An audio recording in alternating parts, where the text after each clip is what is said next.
नमस्ते दोस्तों। हिंदी साहित्य की प्रसिद्ध कहानियों के चैनल में आपका स्वागत है।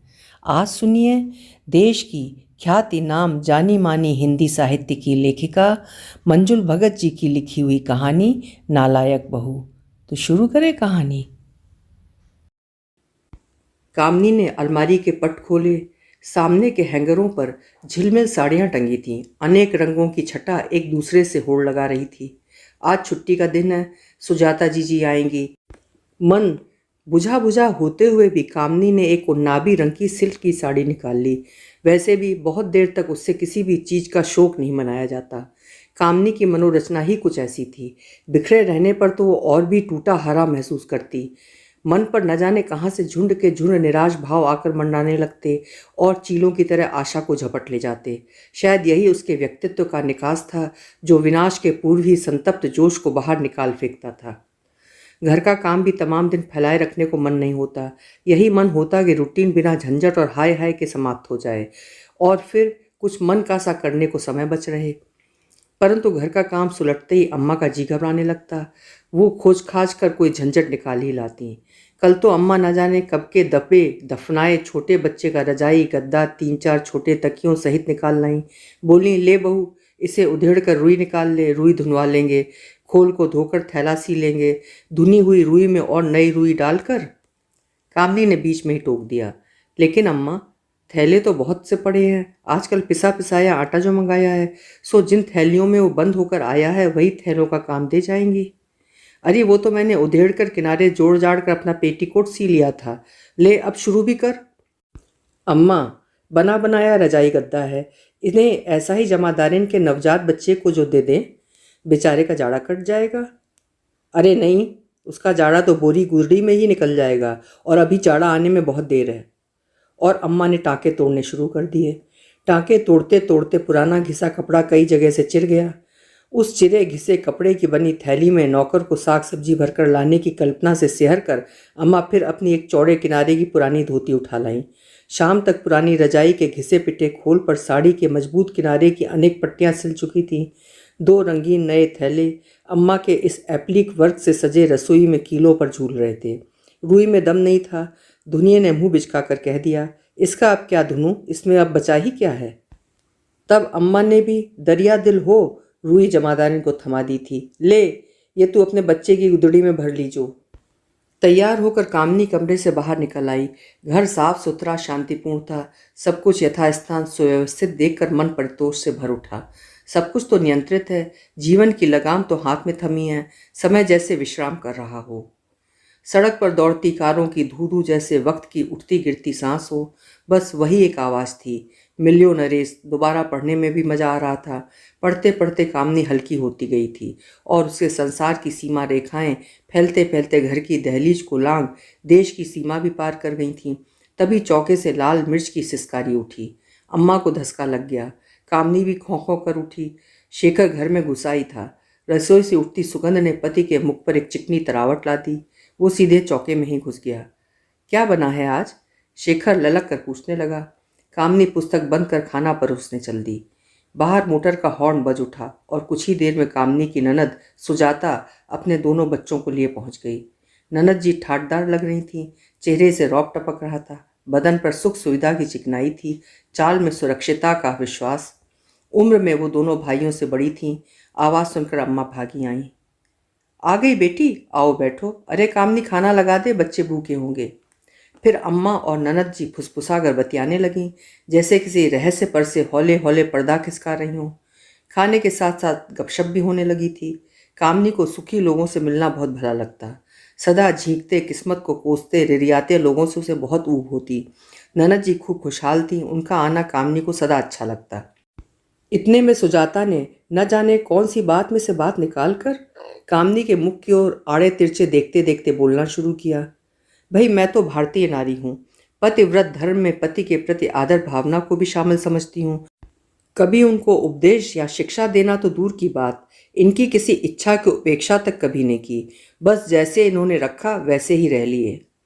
कामनी ने अपने को आत्मालाप करते पाया। ये तो ऐसे हुआ जैसे कोई साम्राज्ञी कहे, भाई मैं तो बहुत सीधे साधे जीवन में विश्वास करती हूँ, बस जो खाने को मिला वही खा लेती हूँ और जो पहनने को मिला वही पहन लेती हूँ। सुजाता के पति मेहनतकश सज्जन पुरुष थे और ऊंचे रुतबे को पहुंचे हुए थे। दफ्तर बाहर हर स्थान पर वो माननीय थे, मिष्टभाषी और हर व्यक्ति को यथोचित मान देने वाले। घर में नौकर चाकर, सवारी, सुख शांति सभी कुछ था। कितना सहज हो गया होगा सुजाता जीजी के लिए उस पति का सम्मान करना जिसे समस्त समाज ही पूज रहा हो। क्या केवल एक पत्नी ही इतनी नीच हो सकती है कि एक आदरणीय पति को मान का पात्र न माने? कामनी इन्हीं विचारों की जुगाली कर रही थी जब अम्मा का स्वर सुनाई पड़ा। बहू उठ तो, वो आमों का पार्सल भेजा था छोटे ने, उनमें से कुछ आम तो चुन ला। कामनी उठकर 5-6 रसीले आम चुन लाई। दूसरे हाथ में लिफाफे में 5 आम और थे। पूछा, अम्मा ये आम कहारी को दे दूं? दिखा तो। कहारी वाले आम देखकर तो अम्मा बहुत चक्की रह गईं। हैं, ये आम कहारी के लिए हैं? पेटी में सड़े गले भी तो होंगे, वही दे दे निकाल के। ला कुछ और आम चुन ला, सुजाता लिए जाएगी। कहारी को फिर 5 पिलपिले लिजलिजे आम थमा दिए गए। अम्मा, सड़े गले आम खिलाकर उसे बीमार करने से तो एक ही स्वच्छ। अम्मा एकदम से तो न उठी। बस बस बहू, ज़्यादा दिलेर मत बनो। आदमी की कमाई धेला ठीकरा भी नहीं और रानी जी चली हैं दोनों हाथों लुटाने। कोई मुफ्त में मिले तो नहीं होंगे, मोल ही लेकर भेजे होंगे छोटी की बहू ने, और वो तो बेचारी कुछ ना कुछ भेजती ही रहे हैं। पिछले महीने साड़ी भी तो भेजी थी मेरे लिए, और उससे पहले स्वेटर नहीं भेजा था। लोग कहाँ की बात कहाँ उड़ा ले गई अम्मा। छोटे की बहू तरला, कामनी की देवरानी। कामनी को कभी उससे ईर्ष्या नहीं हुई। स्वभाव भी अच्छा ही था तरला का।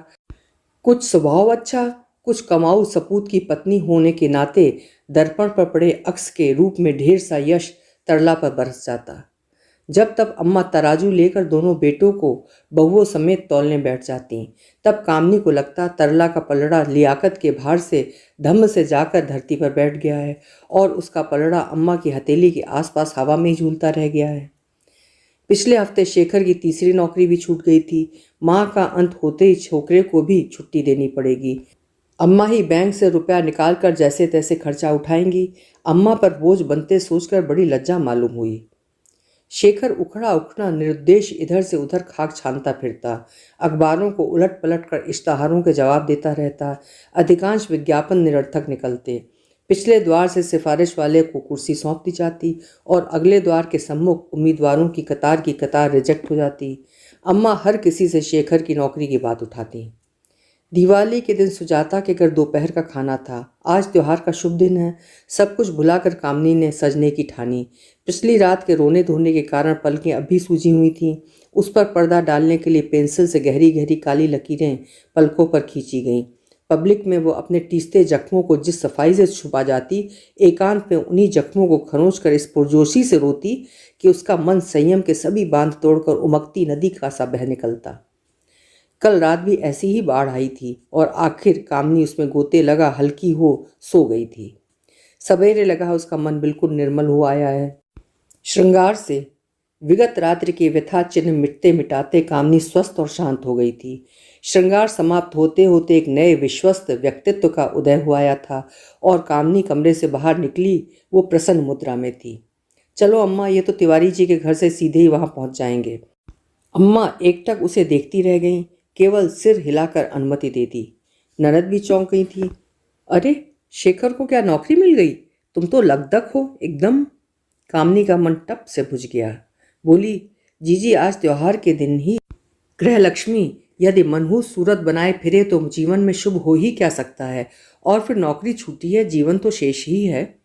भाई शाबाश है तुम्हें, हम होते तो अब तक पागल हो गए होते। अम्मा के दबे होंठ भी जैसे बेटी का कथन दोहरा रहे थे। कामनी ने मन में बुझती लौ अन्य आमंत्रित अतिथियों में खोकर फिर से उकसा ली।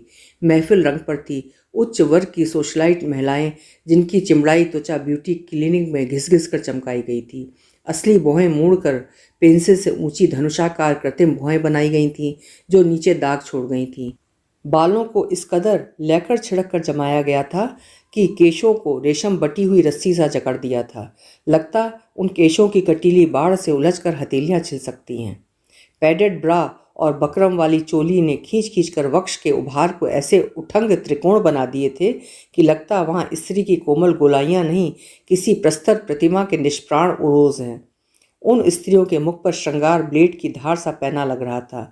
नफीस लगने की उमंग में वो इतनी अप्राप्य लग रही थी कि कैसे उनके पति कभी भी प्यार के बहाव में बहकर उन तक पहुंच पाते होंगे, पता नहीं। वो श्रृंगार कोमल लता पर झूमते पुष्प गुच्छ के समान नहीं, किसी खेत की सीमा पर खड़े कैक्टस की कतार जैसा था, कटीला और दूर रहने पर मजबूर करने वाला। कुछ की आंखों के नीचे काली झाइयाँ थीं, जो शायद देर रात गए सोशलाइजिंग का नतीजा थीं। कुछ सफल पुरुष भी थे, ऊंचे पदों पर नियुक्त। सफलता उनके हाथों में थमे मदिरा पात्रों में छलकते नशे से भी अधिक गहरी हो उनके व्यक्तित्व पर छाई थी। आपके पति क्या काम करते हैं? जी, वो एक फर्म में हैं। झूठ बोलते हुए कामनी को लगा वो मक्खी निकल गई है। फर्म का नाम सुनकर मिसेज वर्मा की बातें खिल ही रही थी जब कामनी ने शेखर के विगत साधारण पद की खबर सुना दी। मिसेज वर्मा की फैमिली बत्तीसी सिकुड़ने लगी। वो बराबर के लोगों की खोज में शीघ्रता से आगे बढ़ गईं। कामनी एक दूसरी महिला को देखने लगी जिसके भारी होंठ सुर्ख वेट लुक की लिपस्टिक से ऐसे सने थे जैसे वो अभी अभी ताज़ा शिकार खाकर आई हो, बाघिन की तरह। सुजाता जीजी मिसेस गार्गी से मिलवा रही थीं। मिसेस गार्गी खरगोश जैसी मासूमियत और घबराहट लिए हुए थीं। गोरा गोरा निर्दोष रंग, बड़ी बड़ी क्षमा याचना सी करती आंखें। परिचय के समय वो हंसी थीं, ऐसे जैसे किसी टीसते जख्म पर से अचानक किसी ने पट्टी हटा दी हो और वो फटा हुआ जख्म अनावृत रह गया हो। उनसे मिलकर कामनी को न जाने क्यों एक दुखन सी हुई। मिसेस गार्गी निस्सहाय सी पाइनएप्पल जूस की ट्रे की ओर आगे बढ़ चुकी थी। तभी सुजाता जीजी ने फुसफुसाकर कामनी के कान में कहा, बेचारी मिस्टर गार्गी जो तमाम दिन मिसेस वर्मा की चौखट पर पड़े रहते हैं, सारा शहर जानता है। तभी शेखर भी आ गया। वो दर्शक बना कोने में खड़ा था। कामनी ने पति को कुम्हलाया सा अलग थलग खड़े पाया। उसका मन ममता और करुणा से भर आया। शेखर, तुम्हें आने में देर हुई, मैं तो कब से तुम्हारी राह देख रही थी।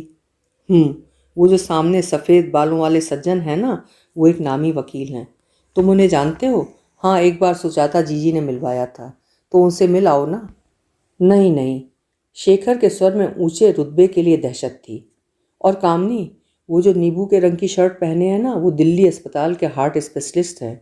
अच्छा? और वो जो हरे सिल्क की फ्लोरल ब्रॉड टाइप लगाए हैं, वो चीफ इंजीनियर मेहता हैं। शेखर की कमेंट्री जारी थी। वो तो शेखर तुम्हें देख कर मुस्कुरा रहे हैं, मिल लो ना जाकर। नहीं नहीं, पीछे किसी को देख रहे होंगे। झिझक भरी हंसी हंसते हुए शेखर बोला। शेखर, ये लोग तुम्हारी हमारी ही तरह मामूली हैं, तुम क्यों इतना झेपते हो? अच्छा चलो अब घर चले। शेखर एकदम से अनमना हो उठा। वे लोग तत्काल घर चले आए। अम्मा को बाद में सुजाता जीजी छुड़वाने वाली थीं। अम्मा घर पहुंची तो थकान के साथ साथ खींच से भरी हुई थीं। उनकी झुंझलाहट दब नहीं पा रही थी। बोली, अरे शेखर, अब कोई नौकरी ढूंढ ही ले बेटा। देख, वहाँ कितने लोग मुझसे पूछ रहे थे कि तुम्हारा बड़ा बेटा क्या काम करता है। भला बता, मैं उनको क्या जवाब देती? शर्म से मैं गड़ी जा रही थी। मैं तेरी माँ जो हूँ बेटा, कैसे पत्थर का कलेजा कर लूँ? वो तेरी बीबी तो न जाने कैसे सस संवर के चहक ले है। और सुन, हफ्ते 10 दिन में मैं छोटे के पास कानपुर जाऊंगी। 4-6 महीने उसके पास भी रह लूँ। बहुत बहुत बुलवा भेजा है तरला ने। कामनी का अंतःस्थल कचोटने लगा। सोचने लगी, तुम माँ हो ना, इसी से एक बेटे की शेखी ना भगार पाने पर दूसरे की बखान कर सकती हो। मैं पत्नी हूँ ना, और पति तो 2-4 होते नहीं। इसी से इकलौते पति की कमियों को लेकर भी जीने का प्रयत्न कर रही हूँ। 10 रोज बाद अम्मा कानपुर चली गईं। जाते जाते अम्मा कुछ राशन पानी रख गई थीं, जो 20 रोज में चुक गया। अलमारी के कोने में दुबके कुछ रुपए पड़े थे, मनी ऑर्डरों की चिटों के साथ ही। ये रुपए 30 त्योहार पर कामनी के पीहर से आए थे। धीरे धीरे वे भी निपटने लगे। छोकरा बहुत पहले ही छुड़ा दिया था। अम्मा के पत्र आते रहते, उनमें उनके आने का कोई इशारा न होता। पीतल बेच लो की हाँक सुनकर कामनी घर में पड़े पीतल के सजावटी खिलौने, ऊँट, बकरियां, गाय, शेर सभी बटोर लाई और कबाड़ी को आवाज़ लगा दी। पीतल क्या भाव लेते हो? 5 रुपए किलो, एक ही भाव। झन्ने से कामनी ने खिलौने उसके आगे उलट दिए। लो बीबी, 4 किलो पक्के हैं, 20 के पड़े। कबाड़ी से मुड़े तुड़े गंदले 20 रुपए के नोट लेकर कामनी ने राहत की सांस ली। चलो, कुछ तो जुगाड़ हुआ। उसी रोज अम्मा का पत्र शेखर के नाम आया था। बेटे, मैं तेरी नौकरी की चिंता में मरी जा रही हूँ। कल ही मैंने पंडित जी को बुलाकर जाप करवाया है। पूरे 50 रुपए में पूजा पड़ी। भगवान सब कुछ भला करेगा। छोटे के बेटा हुआ है, 10 दिन का होने पर हवन कराएंगे और 30 रोज बाद बहुत बड़ी दावत है। शहर में छोटे को बहुत जब मानने जानने वाले हैं। अच्छा होता अगर तुम लोग भी आ पाते। क्या करें, तुम्हारी भी मजबूरी है। ये भी अम्मा ने स्वयं ही लिख दिया था। चलो, छुट्टी हुई। ऊन के बचे हुए गोले निकाल कर कामनी बुनने बैठ गई। छोटे बच्चे को कुछ भेजने को मन मचल पड़ा था। शेखर ने घर में दाखिल होते ही 200 रुपये लाकर कामनी के सामने रख दिए। कामनी हकबका गई, बोली, ये रुपए कहाँ से लाए? उधार लाया हूँ। तुम ऐसा करो, थोड़ा असली घी भी ले आओ। उसके बगैर दाल में छौंक का मजा आता ही नहीं। और छौंक का आनंद लेता शेखर नहाने चला गया। शेखर से बिना उलझे कामनी सौदा लेने चल दी। शेखर की पसंद की सब्जी भाजी लेने के पश्चात जब वो घर लौटी तो देखा शेखर नहाया धोया बैठा है और उसके पिताजी से बातें कर रहा है। बिना इत्तला के पिताजी की उपस्थित एक सुखद आश्चर्य बन उसे चौंका गई। दौड़कर वो पिताजी के समीप पहुंच गई। सौदा भी हाथों से छूटते छूटते बचा। कब आए? माँ कैसी हैं? अभी 2-4 रोज तो टिकेंगे ना? और भैया ने मेरे पत्र का उत्तर क्यों नहीं दिया? प्रश्नों की झड़ी लगा दी उसने, किंतु पिताजी बस एकटक उसे देखे जा रहे थे। क्या हुआ पिताजी, ऐसे क्यों देख रहे हैं? अब माँ की तरह आप भी मत कहने लगेगा कि हाय हाय कितना दुबला गई है बेटी तू। ये तो आजकल का फैशन है, एकदम स्लिम ट्रिम लगना। शान से गर्दन उठाकर कामनी ने कहा। खाना बनाने की तत्परता, पिता के लिए सुख सुविधाएं जुटाने और मैके की ढेर सी खबरें जान लेने के बीच उसने महसूस किया वो पिताजी से अपनी असली स्थिति छुपाने में पूर्णतया सफल हो गई है। उसकी वाक चातुरी, अभिनय कला ने बाप की आंखों में धूल झोंक दी है। बात बात पर खिलखिल करती वो ऐसे इठलाती फिर रही थी जैसे कोई ऐश्वर्य की रानी अपने साम्राज्य को देखकर तुष्ट हो उठे। शेखर, तुम आज की छुट्टी ले लो। पिताजी केवल 2 ही रोज को तो आए हैं। अगले प्रातः ही उठकर कामनी ने अपनी चतुराई दिखलाई। शेखर पल भर को चौंका, फिर पलकें झुका लीं। पिताजी ने प्रश्न सूचक दृष्टि ऊपर उठाई, फिर चाय का घूंट गले से उतार कर बोले, कुछ समय के लिए तुम दोनों ही मेरे साथ क्यों नहीं चलते? नहीं पिताजी, अभी इतनी छुट्टी शेखर को कहाँ मिलेगी? प्रत्युत्तर में कामनी का प्रश्न था। पर कम्मो और पिताजी बीच में अटक गए। तमाम दिन हंसी खुशी में गुजर गया। जाते समय पिताजी कामनी को एकदम से 400 रुपये देने लगे। अरे इतने सारे क्यों? सदा की तरह 101 दीजिए ना। नहीं तो फिर ऐसा करती हूँ कि 2 रोज के आपके खाने पीने का पाई पाई जोड़कर बतला देती हूँ कि 19 रुपये 60 पैसे हुए। चलिए 2-4 रुपये टिप भी छोड़ जाइएगा। पिता के गले में फिर कुछ अटक रहा था, पर लौटाए हुए रुपए उन्होंने चुपचाप रख लिए। फिर बिना कुछ बोले तेजी से बाहर की ओर मुड़ गए। शेखर उन्हें स्टेशन तक छोड़ने गया। कानपुर से अम्मा का खत आया था। शेखर बेटा, तुम्हें देखे बहुत अरसा हो गया। क्या करूं, तरला आने ही नहीं देती। मुन्ना भी मुझसे बहुत परच गया है। यहाँ पड़ोस भी बहुत अच्छा है। मेरी दोपहरी उनके साथ ही गुजरे है। पड़ोस के राय साहब का बड़ा लड़का बदली पर दिल्ली जा रहा है। बेचारा मकान की फिक्र में है। सोचती हूँ अगर दिल्ली वाला मकान उन्हें किराए पर दे दूँ तो कुछ मेरा भी लेन देन का आसरा हो जाए। दुनियादारी तो बेटे मरते दम तक निभानी ही पड़े है। निकाल के खर्च करते रहो तो कुआं भी खाली हो जावे है। फिर बैंक में तो ऐसा धरा ही क्या है। मेरे ख्याल में तो पिछले वाला कमरा गुसलखाने समेत तुम बरत लो और बाकी चढ़ा देना ही बेहतर है।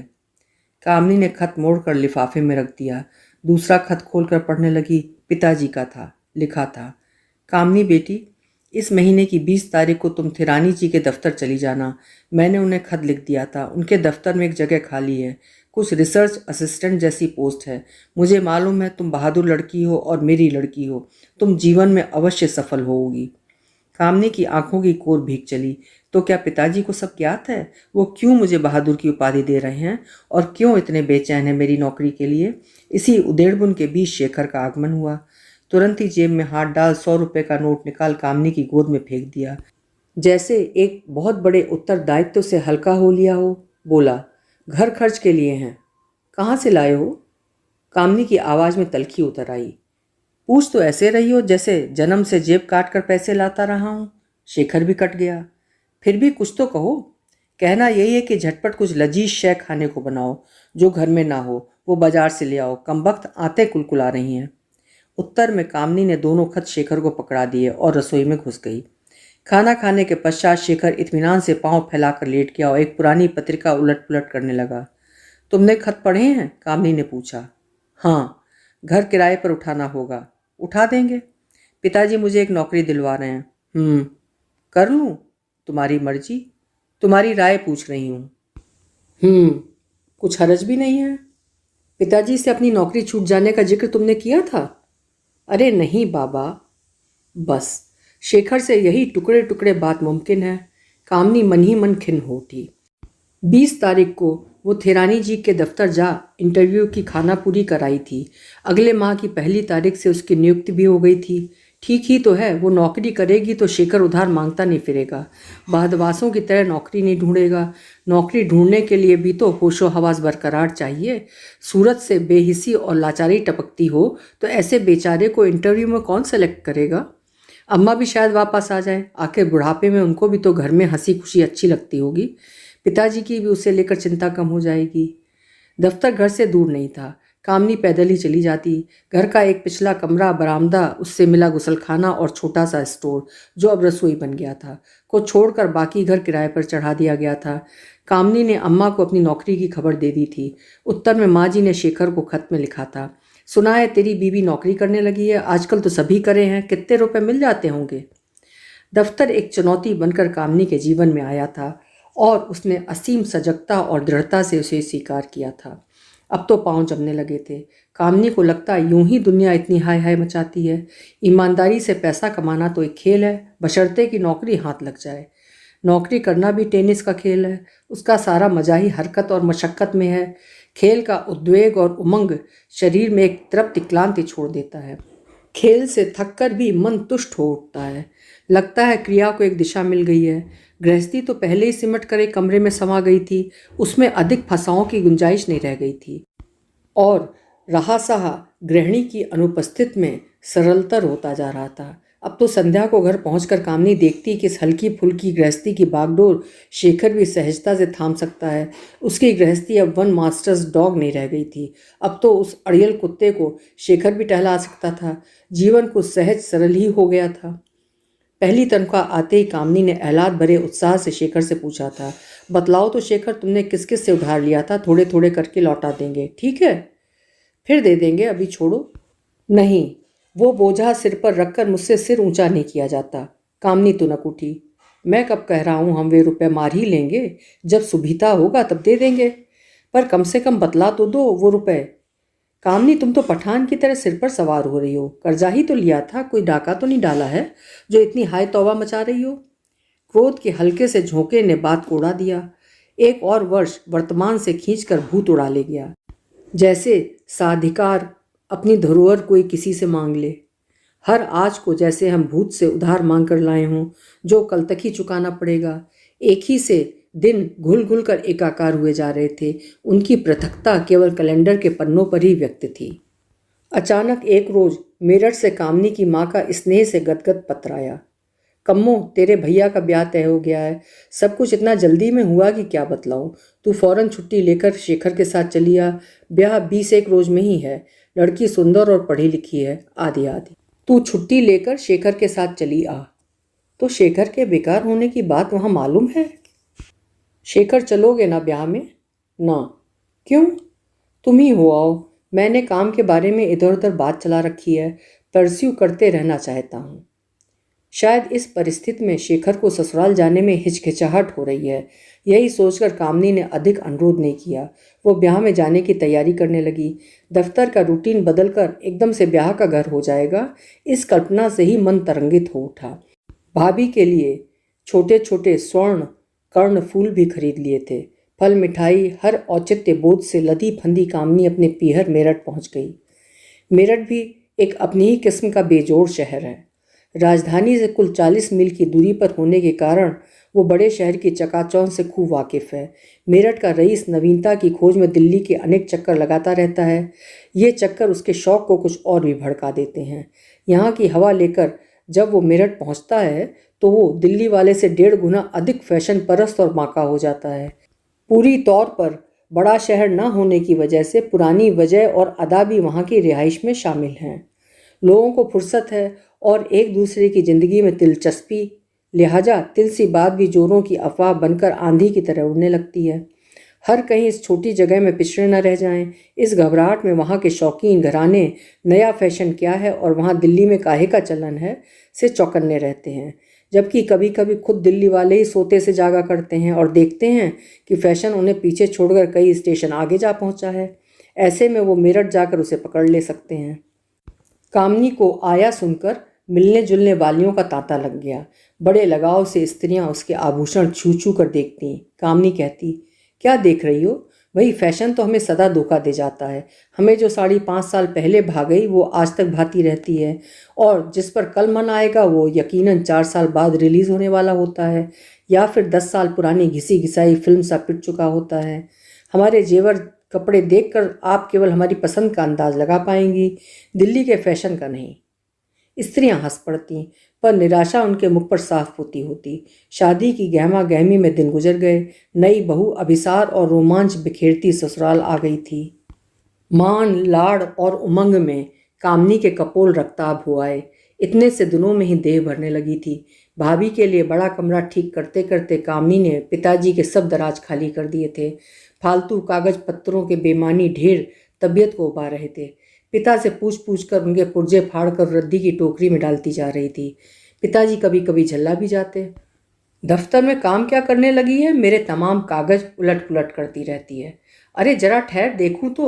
अरे भाई वो काम का है। पर कागज कामनी के हाथों में पड़ चुका था। पिताजी किसी दूसरे कागज पर आंखें फंसा बैठे थे। कामनी के हाथ में कागज पर शेखर की ही लिखावट थी। पिता के नाम पत्र था। तारीख 5 साल की पड़ी थी। लिखा था, क्या बताऊं, ये सब लिखने में मुझे अत्यधिक कष्ट हो रहा है, पर कामनी के हाथों इस बार कुछ अधिक खर्च हो गया है। मुझे घर में 200 रुपये की सख्त ज़रूरत है। अगर भेजने की कृपा करें तो मैं अगले माह तक लौटा दूंगा। कामनी से इस बाबत कुछ ना कहें तो अच्छा है। Let it be a man to man talk. अपमान और लज्जा से कपोलों पर रक्त दौड़ गया था। चोट खाया अभिमान आंखों में पिघल रहा था।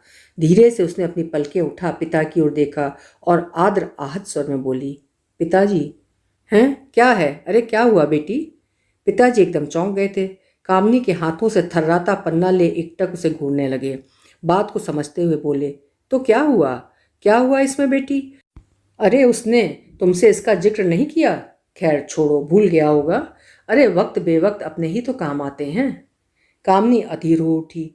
सच सच कहिए, कितनी बार उन्होंने रुपया मंगाया है? कुछ नहीं कुछ नहीं। अच्छा बाबा, 3-4 बार बस, मुझे ठीक से याद नहीं। लौटाया? लौटा देगा, जल्दी क्या है? उनकी नौकरी छूट गई है, ये भी आपको मालूम है? घुटी हुई आवाज़ में कामनी बोली। अरे वो तो मैंने ही दफ्तर में फ़ोन कर लिया था, वहाँ ही फ़ोन पर उन लोगों ने कह दिया। फिर बेटी, मैं तुझे यूं ही देखने चला आया था, पर तू तो जैसे कमर कसकर बैठी थी मुझसे ही सब कुछ छिपाने की। मैंने भी नहीं कुरेदा। अच्छा जा, अंदर जा अपनी भाभी के पास। अरे जिंदगी में उतार चढ़ाव तो आता ही रहता है, जैसे अच्छे दिन नहीं रहे वैसे बुरे दिन भी नहीं रहेंगे। पर कामनी का मन विचलित हो उठा। 2-4 दिन और रहकर वो दिल्ली लौट आई। शेखर को उसने अपने आगमन के लिए लालायित पाया। उधार की बात स्थगित कर वो दाम्पत्य सुख की रसधारा में डूब गई। अगले दिन रविवार था। केश धोकर वो गुसल से निकली ही थी कि शेखर ने एक छोटा सा डिब्बानुमा ट्रांजिस्टर उसके आगे बढ़ा दिया। शेखर के मुख पर चमक थी। ये क्या है? उत्तर में शेखर ने नीचे वाला लघु चक्र घुमा दिया। मधुर ध्वनि आंगन में भर गई। अरे ये तो अच्छा खासा ट्रांजिस्टर है, मैंने बनाया है। शेखर तकरीबन शर्मा ही गया। क्या तुमने खुद ही बनाया है? हाँ, तुम चली गई थी। इस नितांत एकाकीपन ने मस्तिष्क सुन कर दिया था। बस यूं ही बैठे बैठे बना डाला। कुल 20 रुपए के पार्ट्स लगे हैं, केस अलग है। कैसा लगा? बहुत बढ़िया। बाहर बैठा कोई कह नहीं सकता कि इतनी मीठी आवाज़ इस जरा से मैच बॉक्स में से आ रही है। हाँ, दिल्ली तो मज़े से कैच करता है, रिसेप्शन भी बढ़िया है, शेखर ने किंचित गर्व से कहा। पांव फैलाकर बदन को ढीला छोड़कर कामनी आराम कुर्सी पर अधलेटी सी पसर गई। पलकें मूंद कर यूं पड़ी रही जैसे श्वास लेना ही बहुत भली और सुखद क्रिया हो। शेखर कुछ और उर्जे पुर्जे निकाल कर खटर पटर करने लगा। ठोक पीठ से चौंक कर कामनी ने पलकें खोली। एक और ट्रांजिस्टर बन रहा है क्या? हाँ, ये दूसरी किस्म का ट्राई कर रहा हूँ। क्यों, पूरी दुकान ही खोलने का इरादा है क्या? शेखर मुस्कुरा कर रह गया। कामनी ने फिर से पलकें मूंद ली। अगले दिन दफ्तर जाने से पहले कामनी ने एक 100 रुपये का नोट शेखर के कोट की जेब में तहा दिया और एक संदेश भी कागज पर घसीट दिया। प्लीज़ शेखर, किसी से उधार मत लाना, तुम्हें मेरी कसम। जरूरत पड़ने पर फिर मशवरा करेंगे। कामिनी। संध्या को घर में प्रवेश होते ही देखा। शेखर बरामदे में चटाई पर बैठा पेचकस लिए पुर्जे कस रहा है और सामने कल पुर्जों का ढेर लगा है। अरे ये सब क्या है? यूं ही कुछ ट्रांसफार्मर्स, क्रिस्टल रिसीवर्स, वायरिंग वगैरह खरीद लाया हूँ। और ट्रांजिस्टर बना रहे हो क्या? बैग को बिस्तर पर पटक कर कामनी चाय का पानी चढ़ाने चल दी। हाथ मुंह धोकर वो लौटी। ओहो, आज तो कुछ पकाने का मन ही नहीं हो रहा। अंगड़ाई से बदन तोड़ती वो बोली। तो रहने दो, डबल रोटी मक्खन तो है ही, वही खा लेंगे, शेखर ने आराम से कहा। कामनी ने हैरत से पति की ओर देखा। ये शेखर कह रहा है? शेखर को पाक शास्त्र से इतनी अरुचि? भोजन तो उसका बहुत बड़ा रिस्ट्रिक्शन है। संसार भर की कुंठाओं को वो रसोई से उठती सुगंध के सहारे झेल सकता था। जैसे कोई मदिरा को मुक्तदायिनी मानकर दुख में साथ ले ले, वैसे ही शेखर खाने को तृप्तिदायक विस्मृति मानता था। कुछ चटपटा जायकेदार कुतरने से जीवन में क्षण भर को रस आ जाता है। वो जितना ही शोक संतप्त होता, मन उतना ही खाद्य पदार्थ की ओर ललकता। वो स्वयं भी रसोई में जा निरीक्षण कर आता कि टमाटर मसाले सब पर्याप्त मात्रा में सब्जियों में डले हैं कि नहीं। वो क्षण उसके लिए मन बहलाव के क्षण जैसे ही होते। सफलता और यश की भूख उदर की क्षुधा बन शांत होती। ये सब कामनी जानती समझती है। वो कुछ पल शेखर को कार्यरत देखती रही, फिर स्वयं ही उठकर सब्जियां धो पोंछ कर ले आई और धीरे धीरे काटने लगी। दफ्तर अफ्तर भूल एक नारी तुल्य तृप्ति कामनी के मन पर छाने लगी। अपने पुरुष को अपने हाथ का बना खिलाने की तुष्टि, वही पुरानी घिसी पिटी मनोभावना, किंतु कितनी प्रबल, कितनी अबोध, कितनी सहज। कानपुर से अम्मा का पत्र आया था। लिखा था, शेखर बेटे, मेरी तबीयत कुछ अच्छी नहीं रहती। बुखार भी आ जावे है, खांसी नजला भी चले है। मुन्ना तो अब ज़्यादा करके अपनी माँ और आया के पास ही रहे है। सोचूं हूँ कुछ रोज़ को दिल्ली ही आ जाऊँ। उनके जमाने का घर है, वही मेरी आत्मा बसी है। तुम लोगों का मोह भी खींचे है। कामनी ने उत्तर में साग्रह उन्हें बुलाया था। गर्मियाँ आ गई हैं, अम्मा अंदर सो जाया करेंगी और शेखर और वो बरामदे में सो जाएंगे। कोई दिक्कत नहीं होगी। कहें तो शेखर अम्मा को लिवाने आ जाएं। एक रोज़ दफ्तर से आकर देखा, शेखर बेचैन सा चहलकदमी कर रहा है। व्यग्रता मुख के नक्श नक्श से जाहिर है। कामनी ने पूछा, क्या हुआ, आज ट्रांजिस्टर नहीं बन रहा? सामान नहीं है, छटपटा कर शेखर ने कहा। कितने का आएगा? तुम कहाँ से दोगी? सब तो घर में खर्च हो जाता है। खोजती हूँ, शायद घर में कहीं पुरानी जमा गड़ी हो, खोद खाद कर देखती हूँ। कमरे में जाकर कामनी अलमारी में से भैया के ब्याह में मिले 500 रुपये निकालने लगी। फिर यूं ही बच्चों की सी किलकाती शरारत उसके मन में फूट पड़ी और वहीं से वो चीखने लगी, शेखर जल्दी आ जाओ, यहाँ खजाने पर बहुत बड़ा विषधर बैठा है। शेखर भन्नाता हुआ अंदर आया। मजाक मत करो कामनी, मैं बहुत परेशान हूँ। पर कामनी के हाथ में रुपए देखकर उसकी आंखों में एक लपट उठी। कामनी ने देखा, आशा का भी एक रंग होता है जो इस समय शेखर की आंखों में झलक रहा था। कहाँ से आए? कामनी, मुझे दे दो, सबके सब, मैं इन रुपयों से। तुम नहीं जानती कामनी, वो 5 ट्रांजिस्टर मैंने वर्मा की दुकान पर रखवा दिए हैं। एक के बारे में तो एक ग्राहक पूछताछ भी कर गया है, शायद आज लेने भी आए। शेखर को इतना प्रसन्न देख कामनी के चेहरे पर भी छूत की तरह मुस्कान फैल गई। वो शेखर से सट गई। उस गर्माहट में उसे एक सुरक्षा का आभास मिला। उसका मन विश्वास से भर उठा। तुम खुश दिखलाई दो शेखर, तो ट्रांजिस्टर बिके ना बिके, जीवन इस प्रकार चलता रह सकता है। रुपए लेकर शेखर तीर की तरह बाहर हो लिया। फिर वो बहुत से सामान से लदा भंदा ही घर पहुंचा था। तुरंत ही पेचकस लेकर बैठ गया था। रात के 10 बजे बड़ी मनोहार धमकी से विवश हो भोजन के लिए उठा। बड़े बड़े निवाले ऐसे सटक गया जैसे कर्तव्य निभा रहा हो। उस समय उसकी जिह्वा के लिए शाक और घास में कोई विशेष अंतर नहीं था। खाने के पश्चात फिर वही मातापच्ची शुरू कर दी। अर्धरात्रि के समय कामनी को उसकी अनुपस्थित का आभास हुआ और वो आंखें मलती उठकर बरामदे में जा पहुंची। देखा, शेखर निष्पलक कल पुर्जों के पेच कस रहा है। कामनी बलपूर्वक उसे बिस्तर पर खींच लाई। शेखर, इस तरह तो तुम पागल ही हो जाओगे। शेखर ने अपना क्लांत श्रांत मस्तक कामनी के वक्ष पर गड़ा दिया, जैसे संपूर्ण जीवन की निराश थकान उसी एक पल में यही मिटा देना चाहता हो, जैसे कामनी के हृदय स्पंदन से नवजीवन शक्ति खींच लेना चाहता हो। कामनी ने हौले से अपने होंठ शेखर के मस्तक पर मूक आशीर्वाद में टिका दिए। शेखर की पलकें थिरकती तितली के हल्के पंखों की तरह पत्नी के वक्ष पर उठ गिर रही थीं। अचानक वक्ष पर ढुलक आई अश्रुधार ने उसे चौंका दिया। शेखर का झुका सिर और बहते अश्रु जैसे उसे क्षमा याचना कर रहे थे। कामनी के अंतर में ममता जैसा कुछ छलछला आया। उसने शेखर को अपनी बाहों के सुरक्षित घेरे में समेट लिया, जैसे पतली दुबली छरेरी टहनी पर डहेलिया का फूल महक रहा हो। ऐसे ही कामनी के होंठ बार बार शेखर के मस्तक को चूम चूम लेते। न जाने कब गहन निद्रा ने इस मोह ममता भरे दृश्य पर पर्दा डाल दिया। शेखर के 6 ट्रांजिस्टर बिक गए थे।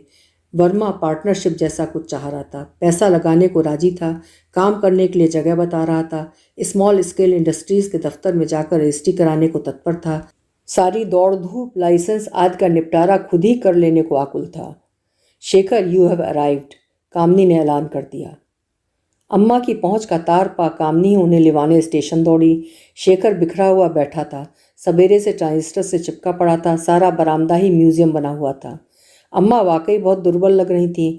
घर पहुंचकर जब उन्होंने शेखर को उस फैलावे के बीच आलथी पालथी मारकर समाधि लगाए देखा तो उनकी आंखें कानों तक फैल गईं। अरे ये क्या कर रहा है बेटे, ये कबाड़ कैसा है? कैसी हो अम्मा? जरा हाथ मुंह धोकर कुछ खा पी लो, मैं अभी आया। कामनी, देखो तो अम्मा को क्या चाहिए, तौलिया वालिया दो तो कुछ। अम्मा धम से वहीं बैठ गईं और आंखें फाड़ फाड़ कर उस कबाड़ में शेखर को मन प्राण से दृष्टि गड़ा कुछ कुछ करते देखती रहीं। अगले रोज ही अम्मा को डॉक्टर को दिखलाया था। विशेष चिंताजनक कुछ नहीं था। टॉनिक दवाइयाँ डॉक्टर ने लिख दी थीं। कुछ ही दिनों में अम्मा पहले से स्वस्थ दिखलाई देने लगीं।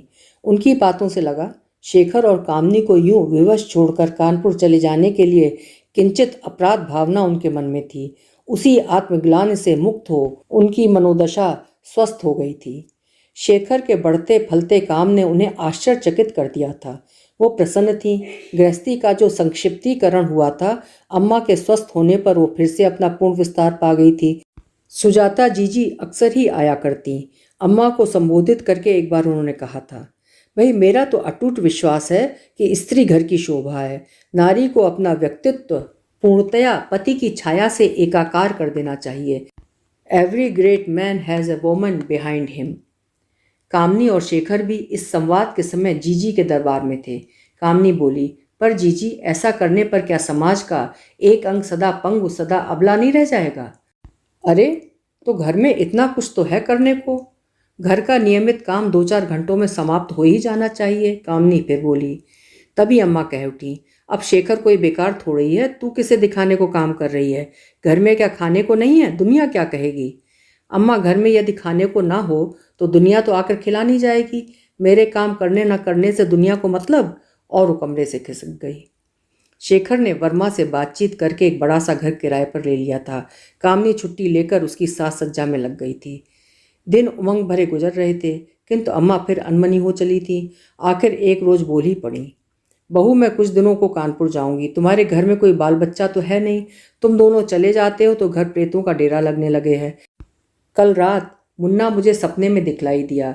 फिर बहू की हालत भी नाजुक है, कैसे संभालेगी सब कुछ? एक बार अम्मा का मन जो उछता तो फिर कानपुर जाकर ही दम लिया।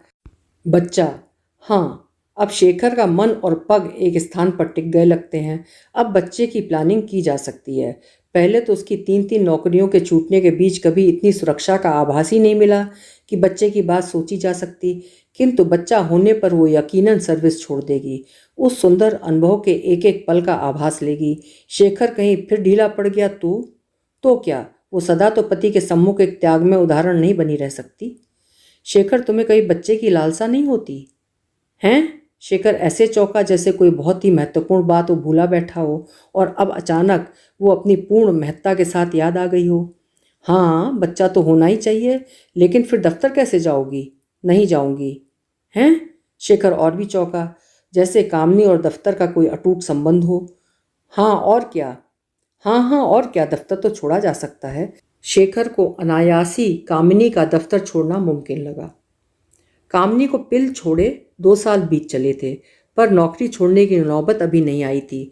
तरला का दूसरा बच्चा, बेटी 1.5 साल की हो गई थी। अम्मा इस बीच 6 महीने दिल्ली रह गई थीं, पर तरला के पांव उनके यहाँ आते ही फिर भारी हो गए थे और अम्मा का कानपुर जाना फिर से आवश्यक हो गया था। कामनी ने 2 भिन्न डॉक्टरों से अपना परीक्षण भी कराया था। दोनों ने उसे पूर्णतया त्रुटिहीन बतलाया था और शेखर की जांच का परामर्श दिया था। शेखर को वहाँ चलने के लिए कहने से उसका मन भयभीत था, मानो उसी में कोई त्रुटि कोई अभाव निकल गया तो। जिस उमंग से शेखर अपने काम में व्यस्त है, वो जो एक आत्मसम्मान उसमें आता जा रहा है, जीवन के प्रति जो एक उल्लसित रुचि उसके मन में जन्म ले रही है, वैसी बात सुनकर यदि सब नष्ट हो गया तो संभव है वो अपने को अयोग्यहीन समझने लगे। नहीं, शेखर कदापि इस कमी का सामना नहीं कर पाएगा। वो कामनी के सम्मुख अति अपमानित, अति लज्जित महसूस करेगा। शायद एक अपराध भावना भी उसके अंतर में समा जाए। बहुत तरसाकर ये दिन आया जब शेखर अपने को समर्थ पा रहा है। कामिनी उसे पुनः अपूर्ण नहीं होने देगी, किंतु सत्य तो जानना ही होगा। सत्य जान लेने पर ही वो सच्चाई से टक्कर ले सकेगी। कामिनी ने अपने चिकित्सक से परामर्श लिया। उसी के क्लिनिक में एक पुरुष डॉक्टर से समय निश्चित हो गया। शेखर से कहा कि उन दोनों की ही जांच आवश्यक है। निष्कर्ष जानने पर स्वयं ही गई। पूर्व संभावित, पूर्व शंकित परिणाम ही निकला। समस्या निराशाजनक थी। शेखर की दशा का कोई निदान नहीं था। शेखर को कुछ भी ज्ञात नहीं होने पाया। उसके लिए डॉक्टर और कामिनी का एक ही पूर्व निश्चित उत्तर था, आप दोनों बिल्कुल ठीक हैं। बच्चा होना न होना भगवान के हाथ में है। शेखर, हम तुम पूर्णतया स्वस्थ हैं। बच्चा भाग्य पर निर्भर है। कामिनी का दफ्तर और शेखर का व्यापार दोनों उन्नति पथ पर थे। अम्मा तरला के दूसरे पुत्र जन्म और तीसरे शिशु प्रजनन से निपट कर लौट आई थीं। माला फेरते फेरते गहरा निश्वास छोड़कर अम्मा जब तब बुदबुदा उठती, अब तो एक ही चाहना रह गई, मेरा शेखर कहीं निपूता ही न रह जाए, उसकी बेली भी फले फूले। हे भगवान जी महाराज। मालूम नहीं भगवान उनका बुदबुदाना कितना सुन पाते थे, किंतु कामिनी ने एक रोज उनका फुसफुसाना अवश्य सुन लिया था। शेखर बेटे, डॉक्टरनी को दिखा उसे। अगर कोई उपचार नहीं है तो बेटे, क्या तू निपुता ही मरेगा? अरे बाल बच्चा ना होने पर तो कानून तलाक तक देने की इजाज़त देते हुए है। और फिर वो तो पढ़ी लिखी है, कमाने जावे है। तू दूसरी ब्याह भी लाए तो वो कौन सा बेसहारा हो जाएगी? अरे वो तो कोई अनपढ़ गंवार थोड़े ही है, वो तेरे कोई आश्रय थोड़े ही है। बेटे, आजकल कोई अबला कमजोर थोड़े ही है। चुप रहो माँ, बस करो, शेखर चीख उठा था। एक संध्या को अम्मा ने देखा, कामिनी एक मोटे ताजे गोल मटोल चेहरे वाले 4 वर्षीय बालक की तर्जनी थामे घर में प्रवेश कर रही है। ये कौन है बहू? अम्मा ने तुरंत ही प्रश्न किया। ये गुट्टू है, अब ये हमारे पास ही रहेगा। कब तक? हमेशा। क्यों? मैंने इसे गोद लिया है। गोद लिया है? हाँ, सुन रहा है शेखर, तेरी बहू ने बच्चा गोद लिया है। शेखर ने व्यस्त दृष्टि ऊपर उठाई। कहाँ से लाई हो कामिनी? अनाथ आश्रम से। अनाथ आश्रम से? हे भगवान, अरे लेना ही था तो छोटे का ले लेते, अपना खून तो था। अम्मा तो अब आर्तनाद कर उठी। उसे काहे की कमी है अम्मा? घर, माँ बाप, सुरक्षा, शिक्षा, उसे लेने से क्या फ़ायदा? कामिनी बोली। और ये जो अनजान की औलाद है, इसे गोद लेने से फ़ायदा? हाँ अम्मा, इस बेचारे को वो सभी कुछ मिल जाएगा जिससे ये वंचित है। बड़ा होकर हम ही को मानेगा। हाँ, तुम ही को मानेगा। सारे लक्षण नजर आ जाएंगे जब चरित्र दिखा देगा। अम्मा भविष्यवाणी कर रही थीं। जाओ तो गुट्टू, वो तुम्हारे पापा हैं, उनके पास जाओ। गुट्टू आदेश पा अनिश्चित कदम उठाता मुंह पर हिचकिचाहट भरी अंगुली दाबे शेखर की ओर चला। उसकी बाल दृष्टि शेखर को तौल रही थी कि वो अपरिचित व्यक्ति उसे स्नेह से स्वीकार करेगा अथवा दुत्कार ही देगा। पापा शब्द सुनकर शेखर कुछ झेप गया था, किंतु तत्काल ही उसकी दृष्टि कामिनी की नज़र से मिली और वो मुस्कुरा उठा, मानो कह रहा हो, जो तुम्हें प्रिय है कामिनी, वो मुझे भी स्वीकार है। अनाथ आश्रम में पले बच्चे ने झट उस मूक भाषा को पहचान लिया और दौड़कर शेखर से लिपट गया। शेखर ने उसे भरपूर बाहों में समेट लिया और पूछा, क्या नाम है बेटे तुम्हारा? गुट्टू, बच्चे ने झिझकते हुए कहा। और तुम्हारा? बच्चे ने फिर पूछा। पापा। कामिनी बीच में ही चहक उठी। फिर शेखर और कामिनी दोनों खिलखिलाकर हंस पड़े, जैसे 2 साझे के चोर अपनी चुराई निधि को निरख कर आनंदित हो उठें। अम्मा इस नाटक को हैरत से देख रही थीं। उनकी दृष्टि में वो असमर्थ निस्सहायता थी जो एक सयाने को, एक नीम पागल को देखने पर होती है। वे जानती थीं कि अब वे कुछ न कर पाएंगी। अपने को इतना बेअसर उन्होंने पहले कभी नहीं महसूस किया था। अभी आप सुन रहे थे सुप्रसिद्ध हिंदी लेखिका मंजुल भगत जी की लिखी हुई कहानी नालायक बहू। ये कहानी जून 1973 में देश की एक जानी मानी पत्रिका में छपी थी। आशा है कहानी आपको भी पसंद आई होगी। फिर मिलेंगे। आपका समय शुभ हो, मंगलमय हो।